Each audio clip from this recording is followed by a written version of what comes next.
இன்றைக்கு நாம் முழங்கும் ஸ்டாலின் தொடரட்டும், தமிழ்நாடு வெல்லட்டும், இது ஏதோ தனிப்பட்ட ஸ்டாலினுக்காக முழக்கம் அல்ல. நம்ம எல்லாம் உருவாக்கின திராவிட முன்னேற்ற கழகம் தொடரட்டும் என்பதுதான் இதனுடைய உண்மையான பொருள். திருச்சியை மாநாட்டுக்காக நாம் ஏன் தேர்ந்தெடுக்கிறோம்?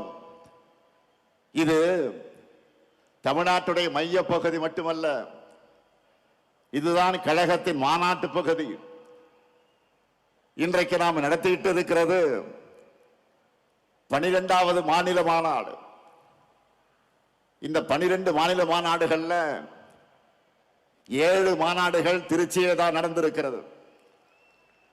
1956 2வது மாநில மாநாடு, 1990 6வது மாநில மாநாடு, 1996 8வது மாநில மாநாடு, 2006 9வது மாநில மாநாடு, 2014 10வது மாநில மாநாடு, 2021 11வது மாநில மாநாடு, இதோ இப்போ 12வது மாநில மாநாடு.